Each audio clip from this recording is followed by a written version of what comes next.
Bismillahirrahmanirrahim. Alhamdulillah nahmaduhu ta'ala wa nasta'inuhu wa nastaghfiruh wa nu'minu bihi wa natawakkalu 'alaihi wa na'udzu billahi min shururi anfusina wa min sayyiati a'malina may yahdihillahu fala mudilla lahu wa may yudlil falan tajida lahu waliyyan mursyida. Asyhadu an la ilaha illallah wahdahu la syarika lah wa asyhadu anna Muhammadan abduhu wa rasuluhu la nabiyya ba'dahu. Allahumma shalli wa sallim ala sayyidina Muhammadin wa ala alihi wa sahbihi wa man tabi'ahu wa wala. Qala rabbi shrah li sadri wa yassir li amri wa hlul 'uqdatam min lisani yafqahu qawli. Subhanaka la ilma lana illa ma 'allamtana innaka antal alimul hakim. Wa la hawla wa la quwwata illa billahil aliyyil azim. Ikhwan wal akhwat fillah rahimakumullah. Alhamdulillah pada pagi hari ini Allah mempertemukan kita kembali dalam rangka kajian rutin kita setiap pekan. Dan insyaallah kita akan melanjutkan kajian kitab Riyadhus Shalihin. Barangkali sebelum masuk ke pembahasan hadis-hadis di dalam kitab Riyadhus Shalihin yang kita bahas, sedikit kita refleksi terlebih dahulu tentang datangnya tahun baru Islam, bulan Muharram, yang hari ini adalah hari yang kedua di bulan Muharram 1436 Hijriah. Kedatangan bulan Muharram, pergantian tahun, ini sekali lagi mengingatkan kita tentang terus berjalannya waktu, terus berubahnya masa. Setiap hari terjadi pergantian, dan sekali lagi kita menyaksikan salah satu kekuasaan Allah, yaitu terjadinya pergantian tahun. Nah, perubahan-perubahan yang terjadi di dalam kehidupan ini seharusnya makin membuat kita peka, membuat mata batin kita peka bahwa kehidupan ini memang diciptakan dalam setting kefanaan. Allah menyeting kehidupan dunia ini adalah untuk menuju pada titik kehancuran yang kita diberikan informasi, yaitu yang bernama Yaumul Qiyamah. Waktu berjalan terus dan tentu ada akhir ya dari waktu yang berjalan ini, dan itulah Yaumul Akhir. Ikhwan wal akhwat fillah, begitupun kita merasakan dalam kehidupan ini, selain perjalanan waktu yang kita rasakan linear terus maju dari hari ke hari, kita juga merasakan dan menyaksikan pergantian dan perubahan kondisi, suasana, dan takdir-takdir Allah yang menimpa kita. Hari ini kita misalnya mendapatkan nikmat, besok kita bertemu dengan musibah. Berikutnya kita bisa tertawa, dan tidak lama kemudian kita pun akan menangis. Kita bertemu lagi dengan kegembiraan, sesudah itu kita akan menemukan kesedihan kembali. Terus begitu dari dulu, dari sejak kita lahir, bahkan dari sejak alam ini tercipta, terus terjadi pergantian antara satu hal dengan hal yang lainnya, antara dua hal yang bertentangan. Ada sedih, ada gembira, ada nikmat, dan ada musibah. Nah, Allah menciptakan semua ini sekali lagi tujuannya adalah untuk membuat kita merasa yakin bahwa kehidupan yang kita jalani sekarang ini adalah bukan kehidupan yang sebenarnya, bukan kehidupan yang sejati yang memang menjadi tempat abadi kita, bukan. kita makin yakin ternyata memang kehidupan ini fana, akan hancur. Semua ini akan menjadi tidak ada pada akhirnya nanti. Sehingga kita harus mengatakan dalam diri kita, no, kehidupan kita di sono, nanti kehidupan akhirat. Nah, kalau kita sudah meyakini adanya kehidupan akhirat yang abadi, di mana kebahagiaan adalah kebahagiaan abadi, begitupun kesengsaraan akan menjadi kesengsaraan abadi, maka kita akan mudah untuk berdamai dengan pergantian dan perubahan nasib yang kita alami.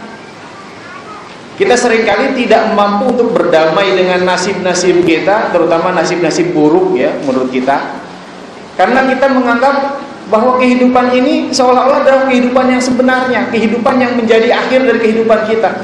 Padahal kalau kita yakin kehidupan ini adalah kehidupan yang sementara, yang fana, yang sangat singkat, maka segala yang menimpa kita itu akan dengan mudah kita sadari, kita damaikan, ya kita berdamai dengannya. Kenapa? Karena kita yakin ada kehidupan yang jauh lebih abadi, kehidupan yang tidak akan ada pergantian lagi, tetapi semuanya akan berlangsung secara sejati, yaitu kehidupan di akhirat sana, di mana ada kebahagiaan sejati dan juga kesengsaraan yang sejati. Ini harus membuat kita merasa lebih yakin, lebih mampu untuk menghayati bahwa kehidupan kita sekali lagi adalah kehidupan yang menuju kepada kehancuran, kefanaan. Namun kita akan memperoleh keabadian manakala kita menggantungkan diri kita kepada yang maha kuat, yang maha awal dan yang maha akhir, yang maha abadi, yaitu Allah Subhanahu wa ta'ala. Inilah akhir awal tahun yang kita jalani saat ini. Mudah-mudahan kita juga berdoa kepada Allah, kita menjadi manusia yang jauh lebih baik, jauh lebih takwa, jauh lebih taat, jauh lebih ringan di dalam menjalankan tugas-tugas ibadah, tugas-tugas dakwah, tugas-tugas jihad di jalan Allah Subhanahu wa ta'ala, tugas-tugas kita mengurus rumah tangga, mengurus anak, mengurus umat. Mudah-mudahan di tahun baru 1436 Hijriah ini kita menjadi sosok-sosok yang lebih tahan terhadap segala macam cobaan dan ujian, lebih ridho dengan segala macam takdir yang akan menimpa kita, lebih mampu ikhlas dan istiqomah di dalam melaksanakan amal-amal soleh untuk kebaikan kita di akhirat kelak. Amin amin ya rabbal alamin. Baik, ikhwan wa akhwat fillah rahimakumullah, mari kita lanjutkan kajian kitab Riyadhus Shalihin, masih bab yang pertama, al-babul awal, yakni tentang al-ikhlas, ya, tentang keikhlasan.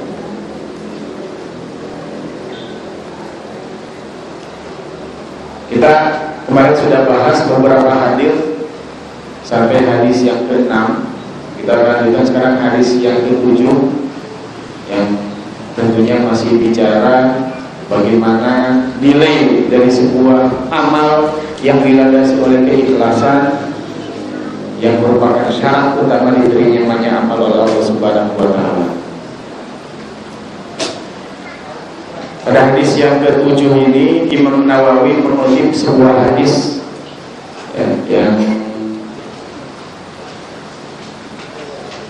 diriwayatkan oleh dua imamani, dua imam di dalam ilmu hadis yang kitabnya paling dipegang, paling sahih di antara kitab-kitab hadis yang lain, yaitu Imam Bukhari dan Imam Muslim. Wa bismillahirrahmanirrahim. Wa an Abi Ishaq Sa'ad bin Abi Waqqas, dari Abu Ishaq. Abu Ishaq ini nama kunyahnya, nama panggilan dari Sa'ad bin Abi Waqqas. Abi Waqqas juga ini punya nama yang lain, yaitu namanya Malik bin Ubay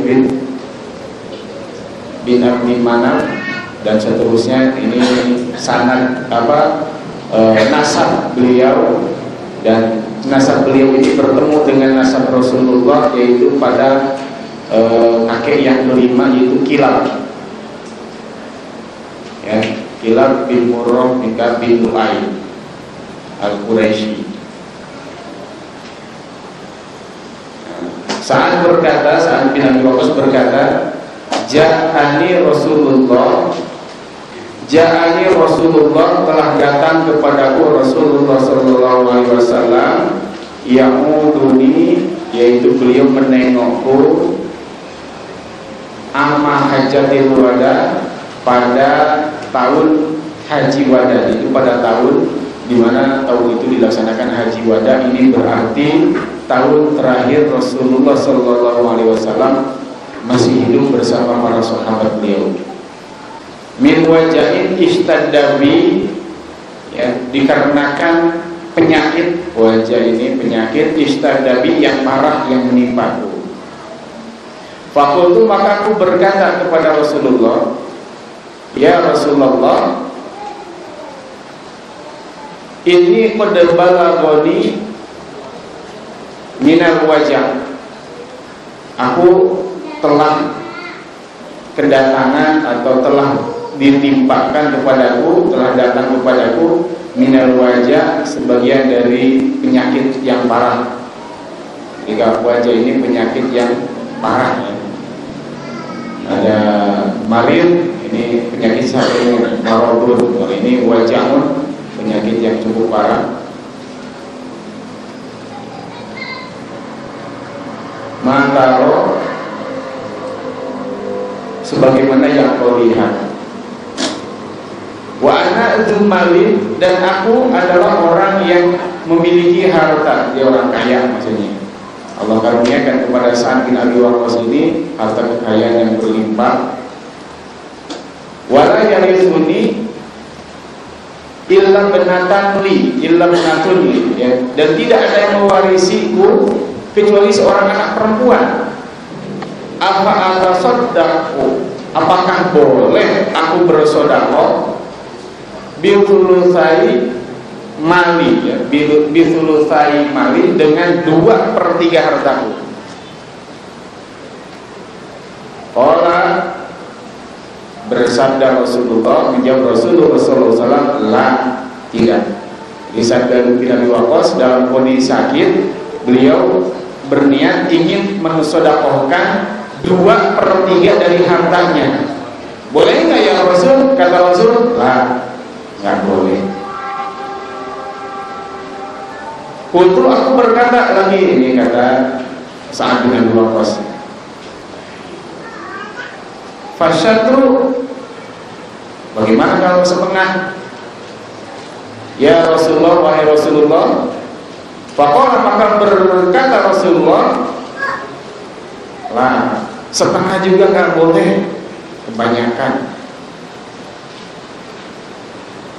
Kultu, aku bertanya lagi, fasuluh, 1/3 ya Rasulullah. Qala, menjawab Rasulullah sallallahu alaihi wasallam, asuluh, ya boleh 1/3. Fasulusu kathir, maka 1/3 itu pun sudah bernilai banyak, au kabir, atau besar, ya. Ini maksudnya Sa'ad bin Abi Waqqas ini ragu apakah Rasulullah itu ngomongnya kafir atau kabir, gitu. Fasulusu kathirun au kabirun, 1/3 dari harta itu sudah termasuk jumlah yang banyak atau jumlah yang besar. Innaka, sesungguhnya engkau wahai Sa'ad bin Abi Waqqas, ini masih kata-kata Rasulullah, intadaro, seandainya engkau meninggalkan warasataka, ahli warismu, yaitu seorang anak perempuan saja, ahli warisnya satu itu, agniya, dalam kondisi berkecukupan, khairun, maka itu jauh lebih baik, min antadarahu, daripada kau tinggalkan mereka ahli warismu itu alatan, dalam kondisi miskin, yatakaffafuna, sehingga mereka kemudian menyusahkan, menyulitkan, meminta-minta, mengemis, ya, an-nasa kepada manusia.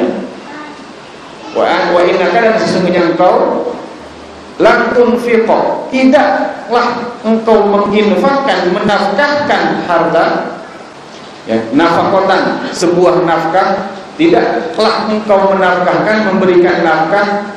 Berarti kalau nafkah ini kepada keluarga, ya, orang yang berada di luar tanggungan kita, itu namanya nafkah.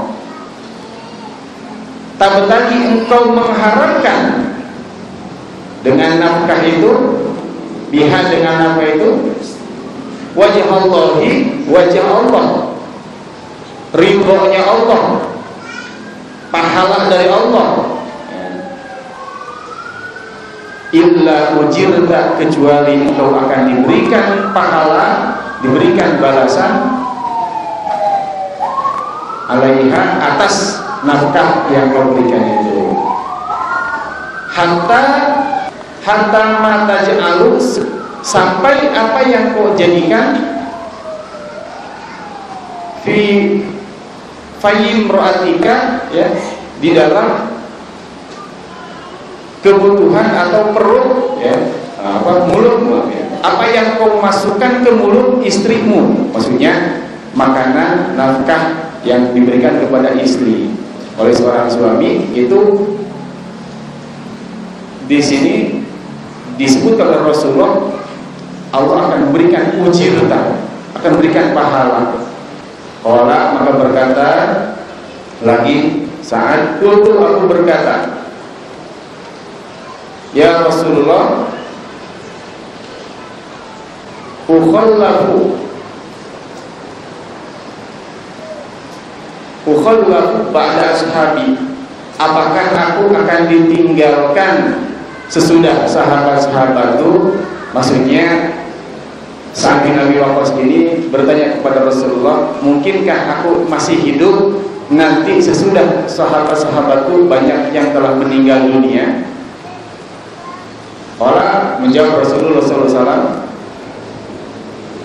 innaka lan tukhallafa, sesungguhnya engkau tidak akan ditinggalkan. Artinya kalau seandainya engkau nanti masih hidup sesudah sahabat-sahabatmu semuanya pada meninggal, fataj'al, maka engkau menjadikan amalan, ya, sebuah amal, tabtagi, yang kau cari dengan amal itu, wajah Allah, yaitu keridhaan Allah, illa izdadta, kecuali engkau akan bertambah bihi, dengan amal itu, darajatan, derajat, walimatan, dan keluhuran, wala'allaka, dan semoga engkau antukhallafa, bahwasanya engkau ditinggalkan, ya, masih hidup ketika sahabat-sahabatmu itu pada meninggal, hatta yantafi'a, sehingga akan mengambil manfaat, bika, denganmu, aqwamun, orang-orang, kaum-kaum, wayal duru, dan menjadi madharah, menjadi merugi dengan kehadiranmu, dengan kamu masih ada dalam kehidupan dunia ini, akharuna, sebagian manusia, sebagian kaum yang lain. Jadi maksudnya ketika nanti Sa'ad bin Abi Waqqas ini, memang ya secara kenyataan Sa'ad bin Abi Waqqas ini kemudian umurnya Allah berikan usia yang cukup panjang, sehingga beliau masih diberikan kehidupan sesudah banyak sahabat Rasulullah yang lain meninggal dunia, wafat. Dan pada saat itu Sa'ad bin Abi Waqqas ini menjadi salah satu panglima umat Islam, panglima tentara Islam yang memimpin kemenangan-kemenangan Islam terhadap sejumlah wilayah, diantaranya itu wilayah Persia, itu di bawah kepemimpinan Sa'ad bin Abi Waqqas sebagai panglima. Ini berarti mengambil manfaat atas masih hidupnya Sa'ad bin Abi Waqqas ini, yaitu kaum muslimin, dan menjadi merugi yaitu orang-orang kafir yang mereka diperangi oleh Sa'ad bin Abi Waqqas. Allahumma amdili ashabi hijratahu. Ini doanya Rasulullah, ya Allah, sempurnakanlah ya pahala hijrah sahabat-sahabatku, wala taruddahum ala qaumihim, dan janganlah engkau balikan mereka ke belakang. Maksudnya sahabat-sahabat Rasulullah ini jangan sampai balik lagi ke tempat asal mereka, yaitu ke kota Mekah dan meninggal di sana. Lakinil ba'is, tetapi yang memprihatinkan, yang sangat disayangkan, yaitu Sa'ad bin Khawlah. Sa'ad bin Khawlah yasilahu, jadi Rasulullah merasa prihatin, menyayangkan terhadap Sa'ad bin Khawlah al-mata, ya, sebab matinya Sa'ad bin Abi Khawlah ini di Makkah, yakni di Mekah. Artinya sesudah dia hijrah bersama Rasulullah ikut ke Madinah dengan ikhlas, tapi kemudian dia balik lagi ke Mekah dan meninggal di Mekah. Ini sangat disayangkan oleh Rasulullah SAW, karena hijrah yang sudah dilakukan oleh para sahabat ini adalah sama seperti orang yang bersedekah. Orang yang sudah mengeluarkan hartanya, sudah bersedekah, maka haram baginya untuk mengambil kembali apa yang sudah diberikan itu. Nah, demikian pula para sahabat Rasulullah, kaum muhajirin yang sudah hijrah dari Mekah ke Madinah, haram bagi mereka untuk kembali ke Mekah, tinggal di Mekah, bermukim di Mekah dengan alasan mereka ingin menikmati kembali hidup di tanah airnya atau tanah kelahirannya. Ini hukumnya haram. Kenapa? Karena hijrah itu sudah mereka lakukan, mereka sudah ridho keluar dari tanah air mereka, tanah kelahiran mereka, mereka sudah ridho dengan apa yang Allah berikan kepada mereka, yaitu kota Madinah. Ketika mereka kembali ke Mekah, berarti mereka mengambil kembali apa yang sudah mereka serahkan kepada Allah. Ada salah satu sahabat namanya Sa'ad bin Khawlah yang ikut hijrah bersama Rasul, ikut dalam perang Badar, perang Uhud. Akan tetapi di akhir hayatnya dia justru balik ke Mekah dan ingin menikmati hidupnya di tanah kelahirannya dan meninggal di sana. Ini sangat disayangkan, ya, oleh Rasulullah. Ini makna kata per kata tadi daripada hadis yang nomor 7 ini. Nah, hadis ini memberikan satu pelajaran kepada kita. Pertama, ya, ketika seseorang dalam kondisi sakit parah dan akan meninggal, sakitnya ini kemungkinan besar akan membawa dia kepada kematian. Maka pada saat itu dia tercekal, dia tidak boleh mensodakohkan, mentasarufkan hartanya dalam bentuk sodakoh, hibah, infak lebih dari sepertiga. Kenapa? Karena kalau dia mensodakohkan lebih dari sepertiga, berarti nanti bagian yang akan dia tinggalkan untuk ahli warisnya berkurang banyak, sementara ahli warisnya sangat membutuhkan harta peninggalan tersebut. Sehingga dikhawatirkan nanti ahli warisnya akan hidup yatakaffafuna nas, akan hidup dalam kondisi susah dan akan menyulitkan orang lain, akan menjadi peminta-minta, menyusahkan orang lain. Jadi hukumnya haram menurut hadis ini. Orang yang dalam kondisi sakit parah itu mensodakohkan, menghibahkan, menginfakkan hartanya lebih daripada sepertiga. Tapi ini sedang dalam kondisi sakit, ya, dan sakitnya sakit parah yang secara diagnosa dokter, oh ini sakitnya sulit untuk bisa sembuh kembali. Tapi kalau dalam kondisi sehat walafiat, tidak dalam kondisi sakit, maka boleh saja seseorang mensodakohkan hartanya lebih dari sepertiga.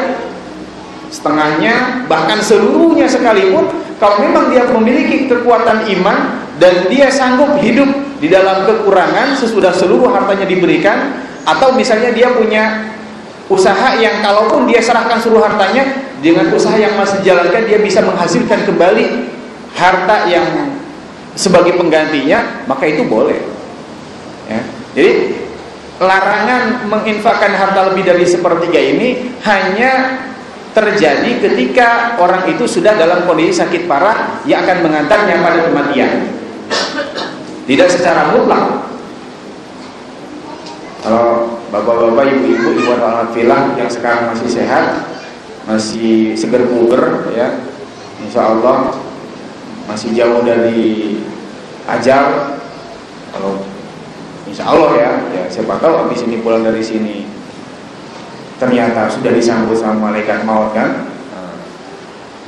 Misalkan mau menginfakkan hartanya seluruhnya, itu boleh, tidak masalah. Asal kuat nanti, ya, asal kuat menghadapi kehidupan dengan tanpa harta. Tapi kalau kita kata, Ustaz saya mau belum kuat imannya, ya jangan. Ya, kita dalam sedekah juga harus mengukur diri. Kira-kira kita justru kalau menginfakkan seluruh harta, kitanya malah merana hidupnya, malah susah, dan kemudian menyusahin orang lain, menyusahin orang tua, menyusahin saudara, ya jangan. Ya. Jadi kita harus juga mengukur diri kita sejauh mana tinggal keimanan kita sekarang. Makanya begitu bijaknya syariat Islam ini, karena memang yang menciptakannya, yang buatnya adalah Allah langsung, yang sangat mengetahui kehidupan kita, kebutuhan kita. Kita hanya dituntut untuk mengeluarkan harta yang wajib itu cuma 2,5%.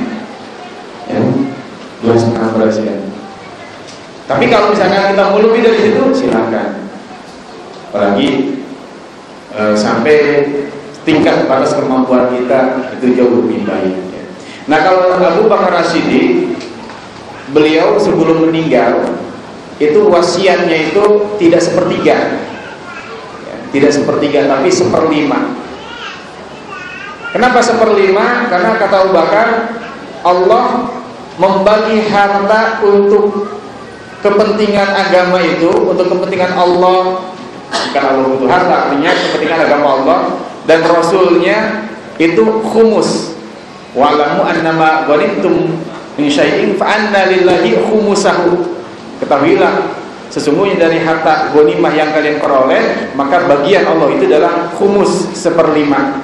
Allah ridho dengan 1/5, kata Abu Bakar, maka aku pun ridho dengan apa yang diridhoi Allah untuk dirinya, 1/5. Makanya wasiatnya Abu Bakar kepada keluarganya ketika beliau tidak wafat itu 1/5 harta. Ya, bukan 1/3. Maksimal 1/3. Kalau di bawah tidak nyampe 1/3, 1/4 atau 1/5, dan memang itu juga sesuai dengan kemampuan kita, juga sudah cukup baik, gitu ya. Dan sebaiknya bagi yang sudah merasakan meninggal ini buru-buru bikin wasiat, karena wasiat itu diwajibkan. Kutiba alaikum idza hadara ahadakumul maut in taraka khairanil wasiyah. Diwajibkan atas kalian kalau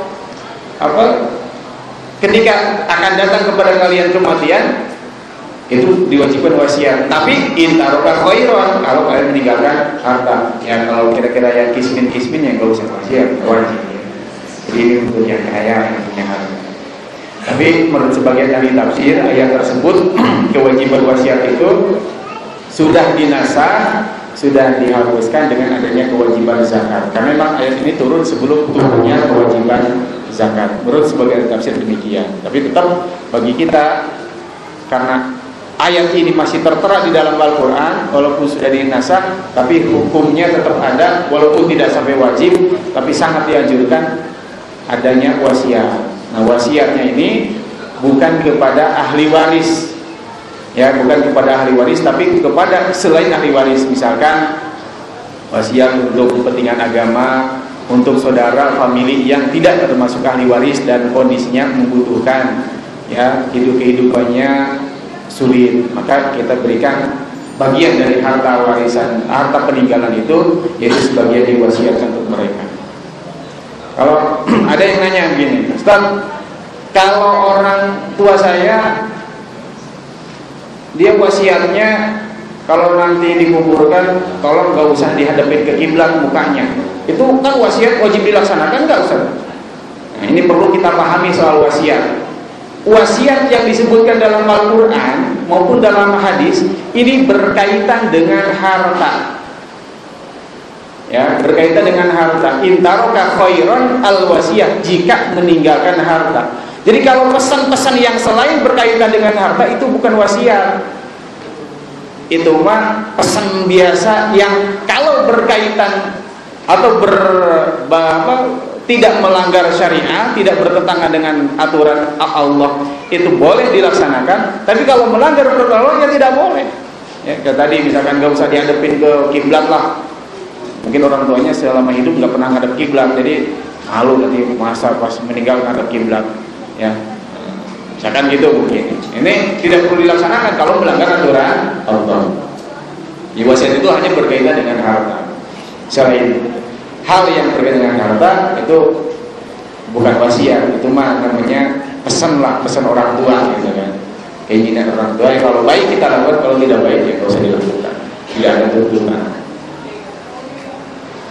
Yang pertama ya, jadi orang yang sakit dan kondisinya hampir mungkin menyebabkan dia akan mengalami kematian dengan sakitnya itu, maka dia tidak boleh menginfakkan hartanya lebih dari 1/3. Ini untuk wasiat. Lalu yang kedua, meninggalkan ahli waris dalam kondisi berkecukupan agnia tadi lebih diutamakan daripada meninggalkan mereka dalam kondisi miskin. Ini sebuah pesan kepada kita supaya kita memikirkan keturunan kita juga di masa yang akan datang, termasuk dalam hal bagaimana kecukupan mereka dalam hidup. Ya. Kalau di ayat yang lain, di dalam Al-Quran di dalam salah satu ayat Allah mengajarkan kepada kita sebagaimana yang diajarkan Nabi Ibrahim, Nabi Ishak dan Nabi Yakub ketika mereka akan meninggal, mereka mengajarkan kepada keturunannya agar wala tamutunna illa wa antum muslimun, berwasiat atau mengajarkan tentang agar mereka memegang keimanan yang kokoh. Nah, di sisi lain melalui hadis ini juga ternyata masalah kehidupan di dunia pun harus juga diperhatikan. Inilah salah satu bentuk Islam memperhatikan kehidupan hasanah di dunia wa hasanah fil akhirah. Jadi bukan melulu soal akhirat, tetapi juga yang dunianya diperhatikan juga. Dan tidak terjebak kepada dunia semata. Tetap akhirat menjadi yang jauh lebih penting sebenarnya. Karena yang berkaitan dengan kehidupan akhirat, ujangan-ujangan untuk kehidupan akhirat itu keimanan itu ada di dalam Al-Quran, yang ini ada di dalam sunnah, di dalam hadis Rasulullah. Dan bisa kita pahami ya. Jadi tetap kita juga perhatikan. Tetapi yang jauh lebih penting sebenarnya adalah bagaimana mempersiapkan keturunan, terutama berkaitan dengan soal warisan ini, agar mereka siap untuk berhukum dengan hukum Allah. Terutama yang punya harta banyak ini seringkali ketika orang tua sudah tidak ada, karena anak-anaknya ini tidak paham tentang hukum Allah, atau bahkan mungkin paham tetapi lebih mengedepankan hawa nafsu, karena kalau sudah bicara soal harta ini hawa nafsu yang sangat intens berbicara, maka kemudian saling memakan dengan saudara sendiri ya. Ini namanya memakan harta bil batil, bahkan kemudian menimbulkan perpecahan di antara saudara, menjadi permusuhan gara-gara soal warisan. Ini sangat tidak diharapkan dan seperti ini. Makanya meninggalkan warisan yang banyak bagus, tetapi kalau yang ditinggalkan hanya harta sementara mentalitas, keimanan, ketakwaan keturunan itu tidak ada, maka harta itu justru akan menjadi musibah dunia. Ya, musibah dunia bagi mereka, dan khawatir nanti kalau sudah musibah dunia, musibah din, ya, musibah agama. Nah, ini yang pertama. Yang kedua, Kemudian yang ketiga soal sini. Nah, seluruh yang dinafkahkan oleh seorang suami, oleh orang tua, suami kepada istrinya, orang tua kepada anaknya, ini tidak sia-sia, tidak hilang begitu saja, tetapi menjadi bagian dari nafkah. Dan nafkah ini itu mendapatkan pahala dari Allah Subhanahu wa taala. Nafkah memang wajib. Ya, ketika seorang suami, seorang bapak tidak menafkahi anggota keluarganya yang wajib dia tanggung, dia berdosa, dia berhak untuk dituntut. Dan ketika dia menunaikan itu, maka dia pun mendapatkan pahala dari Allah. Jadi tidak sia-sia. Artinya, kalau yang terjadi dengan saat Abi Waqqas ini, ketika dia menghibahkan atau mensedekahkan sepertiga hartanya, bukan hanya sepertiga itu yang Allah berikan pahala, tetapi seluruh harta yang dia tinggalkan akan menjadi pahala baginya, baik yang disedekahkan untuk orang lain, untuk kepentingan agama, maupun yang dinafkahkan, yang diwariskan kepada ahli warisnya. Ya. Jadi ahli waris ini, harta yang ditinggalkan untuk ahli waris itu bukan hilang begitu saja, tetapi menjadi bagian dari pahala yang akan diterima oleh orang tua yang sudah meninggal, dengan syarat pembagian warisan itu dilakukan dengan adil. Nah, makanya kalau pembagian warisan tidak dilakukan dengan adil, tidak sesuai dengan hukum Allah, maka yang kasihan ini orang tua nanti yang ada di dalam kubur. Kecuali kalau orang tuanya sudah betul-betul memberikan wejangan soal bagaimana pembagian warisan, sudah diberikan ilmu kepada anak-anak, ternyata anak-anak yang melanggar, itu orang tua sudah lepas. Ya, orang tua sudah lepas. Baik, ini makna dari hadis yang ketujuh, di mana Rasulullah SAW memberikan satu pernyataan tegas tentang masalah harta. Nah, yang terakhir dari hadis yang ketujuh ini, yaitu bahwa ketika seorang melakukan amalan dengan ikhlas, baik itu amalan diberikan dalam bentuk sedekah, diberikan kepada orang lain maupun keluarganya, ataupun dia melakukan amal-amal yang lain, tetapi semuanya digunakan untuk mencari ibtigha wajhillah, mencari keridhaan Allah, besar atau kecil amalan itu, maka seluruhnya akan bernilai di sisi Allah dan akan mendapatkan balasan di sisi Allah. Bisa jadi orang yang hanya bisa menafkahi keluarganya, tapi betul-betul ikhlas di dalam menafkahi, nggak pernah perhitungan, nggak pernah mengutak-ngatik, ya, apa yang sudah dia berikan kepada keluarganya. Sementara ada orang yang sibuk dia sedekah kepada pihak-pihak orang-orang yang membutuhkan, tetapi dia melakukan itu hanya demi kehormatan, demi nama baiknya, demi mencari ujian di tengah manusia. Maka yang hanya menafkahi keluarganya tapi dia ikhlas, ini jauh lebih utama di sisi Allah daripada mereka yang banyak sedekah, tetapi sedekah itu hanya digunakan bukan untuk mencari ridho Allah Subhanahu wa taala. Kita lanjutkan hadis berikutnya. Wa Abi Hurairah Abdurrahman bin Sakhar, dan dari Abu Hurairah Abdurrahman bin Sakhar radhiyallahu anhu qala qala Rasulullah sallallahu alaihi wasallam, innallaha, sesungguhnya Allah, la yanzuru illa ajsamikum wa la ila suwarikum walakin yanzuru ila qulubikum wa amalikum. Rawahu Muslim. Ya, ini hadis yang sudah cukup terkenal. Saya kira sudah pada hafal. Ya, sudah hafal belum? Ya. Sesungguhnya Allah la yanzuru, tidak melihat, illa ajsamikum, kepada fisik, jisim, jasmani kalian, wala ila suwarikum, dan tidak juga melihat kepada rupa wajah tampang kalian, walakin, akan tetapi Allah yang guru, Allah melihat, Allah menilai itu qulubikum, hati kalian, wa amalikum, dan amal-amal kalian. Ini kita sudah paham, ya. Allah memandang itu ke dalam batiniah kita. Kita punya dua sisi dalam diri kita ini, ada sisi lahir, ada sisi batin. Yang lahir, tubuh kita, tampang kita, fisik kita, ini menjadi tumpuan dari pandangan manusia. Manusia mandang lahirnya. Jarang orang melihat orang lain itu langsung batinnya yang dilihat, nggak bisa ya. Pasti yang dilihat oleh manusia itu adalah lahiriah kita. Nah, Allah tidak mandang lahiriah kita. Lahiriahnya mau kayak gimana ya, mau gantengnya pol, cantiknya pol ya, pol-polan, atau mau buram, mau curang ya. Allah nggak pentingkan itu. Yang Allah pentingkan batiniahnya. Nah, batiniahnya itu yaitu hati dan amal-amal yang muncul dari dalam hati.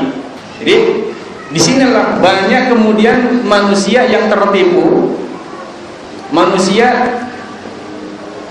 yang lebih mengedepankan kepada pandangan lahiriah, mengutamakan pandangan manusia.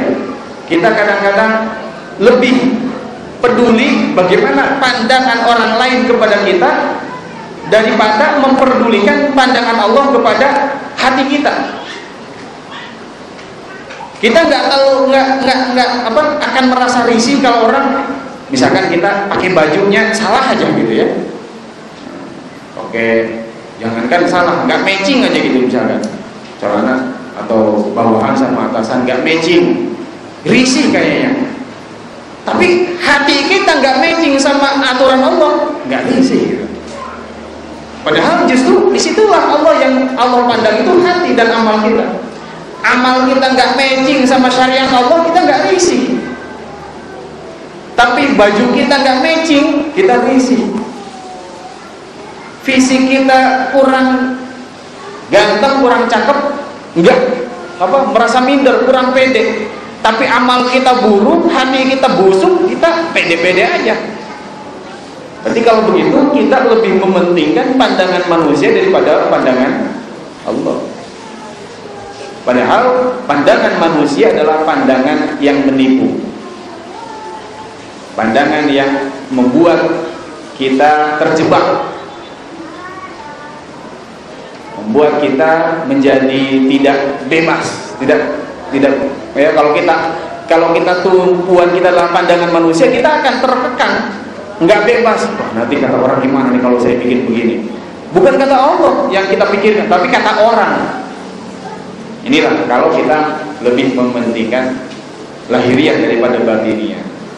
Maka oleh karena itu di dalam Islam antara amal-amal hati, amalul qulub namanya, dengan amal-amal yang dilakukan oleh fisik atau amalul jawari, itu sebenarnya yang lebih diutamakan adalah amalul qulub, amal-amal hati. Jadi dalam syarahnya kita Riyadhus Shalihin dijelaskan oleh pensyarah bahwa amal-amal hati itu jauh lebih penting daripada amal-amal yang dilakukan oleh anggota tubuh. Bagaimana amal hati itu? Ya. Amal hati yang berkaitan dengan ikhlas, rasa ridho kita dengan takdir Allah, rasa syukur kita kepada nikmat Allah, kesabaran kita menghadapi ujian dari Allah, jauh bebasnya kita dari perasaan riya, sum'ah, dari takabur, ujub dan sombong. Itu amalan hati. Sementara amalan jawari, amal yang kita masalah lahiriah, kita sholat, ruku dan sujudnya, kita baca Quran, suaranya bagaimana, berdoa apa enggak, sodako, berapa besar sodako kita, itu amal jawari. Nah, amal jawari ini hanya akan bernilai ketika ditopang oleh amal-amal hati yang benar-benar bernilai. Tapi kalau amal jawarinya kelihatannya banyak bernilai, tapi tidak ada amal hati yang menopangnya, maka tidak ada nilainya di sisi Allah Subhanahu wa Ta'ala. Sebaliknya, walaupun amal jawarinya cuma sedikit, tapi topangan dari amal hatinya sungguh kuat, luar biasa, maka insya Allah itu jauh lebih bernilai. Allah lihat adalah hati dan amal kita, bukan fisik dan rupa kita. Makanya nggak usah terlalu memusingkan lah ya. Kalau tiba-tiba di wajah kita tumbuh jerawat, nggak usah pusing. Kecuali kalau sudah di kepala tumbuh tanduk, ya itu mungkin harus rada pusing. Begitu banyak orang habiskan berjuta-juta rupiah saat ini hanya untuk kepentingan lahiriah, untuk kepentingan jasmani, untuk kepentingan yang sifatnya semua itu akan hancur. Jasmani kita kan, tubuh kita ini akan hancur ya. Sekarang berbagai macam operasi apa yang akan membuat tubuh menjadi lebih seksi, lebih indah, terutama kaum hawa ya. Ini belakangan yang namanya operasi plastik itu sebagainya itu sudah makin menjamur, bahkan di Indonesia sekarang orang nggak perlu lagi pergi ke Hong Kong, nggak perlu lagi ke Korea, di Indonesia sudah banyak ya, untuk melakukan hal-hal seperti itu. Bahkan di Karawang kemarin dengar juga sudah mulai operasi plastik ya. Ini ya, di sini ada operasi plastik? Nggak ada? Insya Allah nggak ada ya. Janganlah gitu, masa muka ditambahin plastik. Bumel Karawang selain kota panas. Berikutnya, Wan Abi Musa Abdullah bin Qais Al-Ash'ari, biasa dikenal di dalam sirah Abu Musa Al-Ash'ari. Nama aslinya Abdullah bin Qais radhiyallahu anhu qala suila Rasulullah sallallahu alaihi wasallam. Rasulullah ditanya tentang anir rajul, tentang seorang laki-laki yuqatil, yang berperang, berjihad di jalan Allah, syaja'atan, karena keberanian atau untuk menunjukkan keberaniannya, wa yuqatil, dan berperang, hamiyatan ya, untuk menunjukkan kekuatannya, wa yuqatilu, dan berperang untuk menunjukkan riya, karena ingin mendapatkan pandangan dari manusia.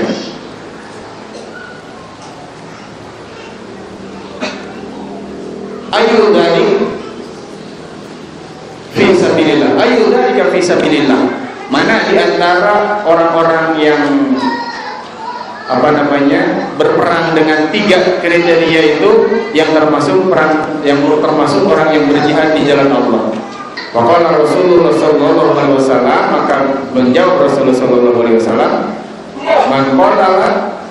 man qala barang siapa yang berperang litakuna kalimatullah hiya ulia, agar kalimat Allah, agama Allah itu menjadi tinggi, tegak, wa huwa fi sabilillah, maka dialah orang yang berjihad di jalan Allah dengan sebenar-benarnya. Nah, ini lagi-lagi menegaskan tentang lebih pentingnya amalan hati daripada amalan-amalan fisik. Atau dengan kata lain, bahwa amalan-amalan fisik dalam hal ini adalah perang, dia berjihad di jalan Allah, itu hanya akan bermakna ketika niat di dalam hatinya betul-betul ikhlas, yaitu di sini dikatakan litakuna kalimatullah illallah, betul-betul untuk menegakkan agama Allah, bukan untuk menegakkan kehormatan dirinya, keberanian dirinya, kewibawaan dirinya di hadapan manusia. Nah, begitupun ya dalam dakwah, aktivitas dakwah yang kita lakukan, walaupun secara lahiriah itu adalah aktivitas ukhrawi, aktivitas din, agama, akan tetapi apakah itu bernilai di sisi Allah atau tidak, itu bukan tergantung pada aktivitasnya semata, tapi lebih kepada bagaimana motivasi orang melakukan aktivitas dakwah itu. Ada yang dengan dakwahnya dia ingin mencari nama, dengan dakwahnya dia ingin terkenal sebagai aktivis, dengan dakwahnya dia ingin mencari link supaya nanti kalau misalkan kena PHK dapat lebih cepat dapat pekerjaan lagi kalau banyak link gitu kan, gabung dengan aktivis dakwah gitu kan, atau yang lain-lainnya, atau udah lama nih ngejomblo, udahlah ikut dakwah, ikut kajian, sikap gitu kan, siapa tahu ketemu jodoh seperti itu berarti tujuan daripada amal-amal ukhrawi ini bukan untuk akhirat ya, amal-amal yang memang diperintahkan Allah tapi yang dituju bukan Allah. Ini aneh ya. Melaksanakan perintah Allah tapi yang dituju bukan Allah, yang dituju justru ghairullah, selain Allah. Allahnya di mana itu ya, Allahnya di mana? Misalkan antum kerja di pabrik, misalkan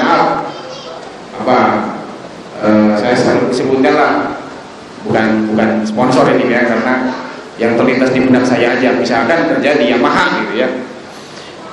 Nah, antum bekerja di Yamaha, tapi hasil pekerjaannya misalkan diserahkan ke Toyota gitu kan. Tentu ini kalau kata orang, ini orang geblek apa bodoh gitu ya. Kalau kita kerja di Yamaha, maka hasilnya buat Yamaha. Kita diperintahkan oleh Allah untuk beramal, berarti seolah-olah kita kerja sama Allah gitu kan. Kita bekerja untuk Allah, hasilnya ya kita serahkan kepada Allah. Tujuan kita adalah Allah. Kerja perintah Allah yang dilaksanakan, tetapi tujuannya bukan mendapatkan hasil dari Allah, pahala dari Allah, tapi dari yang lain, berupa pujian dari manusia, berupa pandangan dari manusia. Ini aneh. Dia pernah ya, ada seorang kakek-kakek datang ke seorang ustaz. Kakek ini enggak tahu dari mana gitu ya, tiba-tiba saja datang ke seorang ustaz di sebuah pesantren, bertamu. Ditanya lah sama ustaz ini, kakek ini kerjanya apa? Kata si kakek itu, jualan. Jualan apa? Jualan Allah. Bingung si ustaz ini, kok jualan Allah? Dia nanya lagi, terus dijualnya kepada siapa? Kepada Allah ya. Hasilnya apa? Ya hasilnya Allah juga ya. Kata si ustaz ini, wah kalau begitu Allah itu katanya melarang kakek untuk bicara sama santri-santri di sini, karena ustaz ini khawatir pikiran si kakek ini yang belum mampu dipahami oleh santri-santri nanti akan malah membingungkan santri ya. Kata Allah, kakek nggak boleh bicara sama santri-santri di sini. Si kakek itu ketawa, kalau begitu Allah pun lebih baik daripada Allahmu. Kata si kakek, emang kenapa kakek? Allah pun tidak melarang aku bicara sama santrimu, tapi Allah pun melarang aku bicara sama santrimu. Nah, ini sekilas kita akan bingung ya mendengar ucapan si kakek itu. Dia jualan Allah, dijual kepada Allah, hasilnya Allah. Tapi inilah memang orang yang hidupnya udah totalitas semata-mata untuk Allah, yang lain udah nggak ada. Ketika dia menyaksikan apapun, yang tersaksikan adalah Allah. Orang-orang seperti ini, sekilas mungkin mereka adalah manusia-manusia yang hidup sama dengan kita di tengah-tengah masyarakat ya. Fisik mereka sama dengan kita, amal mereka sama dengan kita, tetapi amalan hati mereka itu berbeda dengan amalan hati kita. Ketika mereka melakukan apapun, maka semuanya adalah tujuannya ibtigha wajhillah, mengharapkan ridhonya Allah. Kalau kita melakukan apapun masih bercabang-cabang.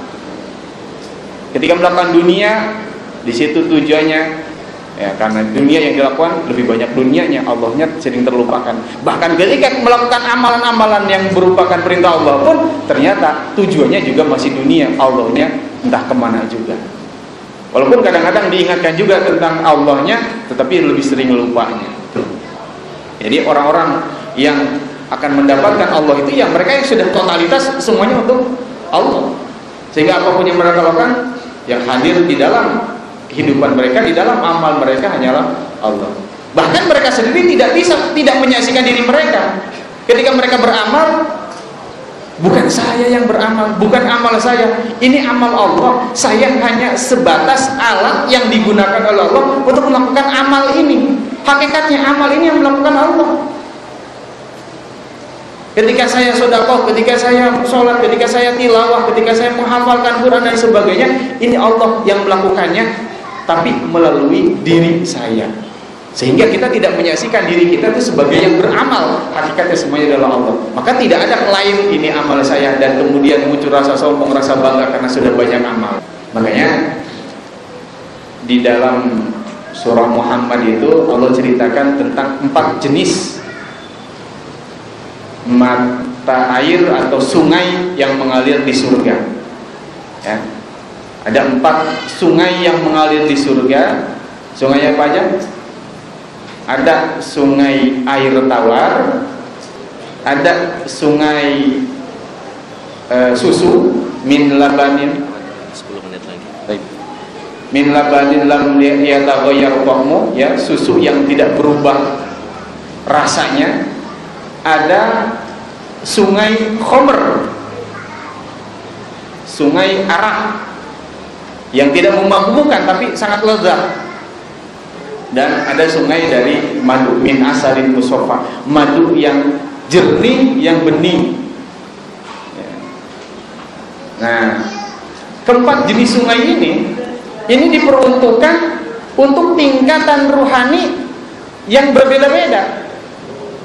Jadi tidak serta-merta semua penduduk surga itu bisa menikmati itu kalau mereka tidak sampai pada tingkatan ruhani sebagaimana yang disyaratkan untuk bisa mencicipi rasa dari sungai-sungai tadi.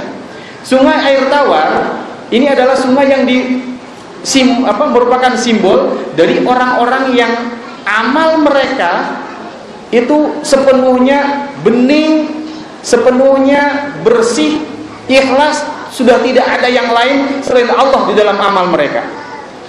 Kalau kita amalnya masih bercampur aduk dengan yang lain dalam amal kita, berarti kita belum bisa tuh. Sungai air tawar saja kita belum bisa mencicipi, padahal itu sungai yang paling rendah tingkatannya. Nah, kalau sungai susu ini diperuntukkan bagi mereka yang sudah merasa nikmat ibadah kepada Allah, sehingga datangnya panggilan ibadah itu bukan menjadi beban lagi. Datang panggilan azan tidak menjadi beban, datang panggilan untuk berzakat tidak menjadi beban. Mereka malah senang. Wah, ketemu sama fakir miskin, alhamdulillah ya Allah, ketemu fakir miskin, ketemu anak yatim, ladang amal ini. Ya Allah, alhamdulillah udah dengar azan lagi, alhamdulillah ini waktunya salat lagi. Senang mereka, bahagia kalau sedang beramal itu. Ini mereka dapat susu nanti. Ya. Nah, ini kalau Ustadz di sini susu nggak dapat nih, air putih juga nggak ada nih. Ya. Berarti amalnya belum. Mohon maaf ya. Ada. Oh, ada. Jangan pan. Nah, yang ketiga, syukur. Alhamdulillah ternyata air tawar. Ya, mudah-mudahan nanti ke depan naik derajatnya dapat susu. Nah, yang ketiga yaitu sungai dari arak, khamr. Siapa yang akan mendapatkan mencicipi khamr ini di surga? Mereka yang sudah cintanya itu hanya untuk Allah. Mereka mabuk dan tergila-gila sama Allah.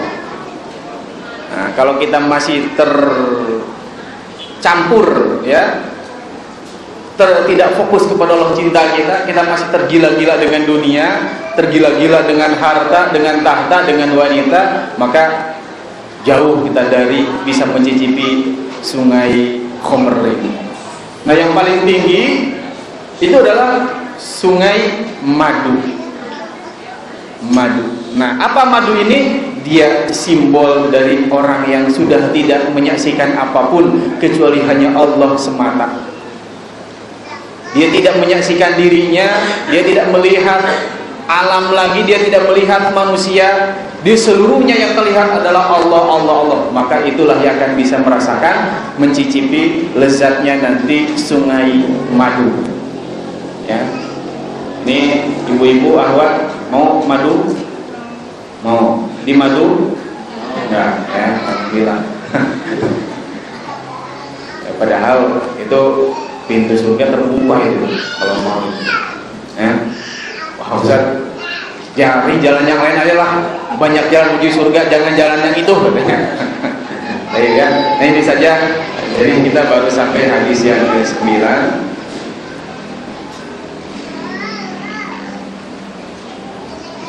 Ya, insyaallah nanti kita lanjutkan beberapa hadis lagi, ada 3 atau 4 hadis lagi, mudah-mudahan di kesempatan yang akan datang bisa kita selesaikan bab ikhlas.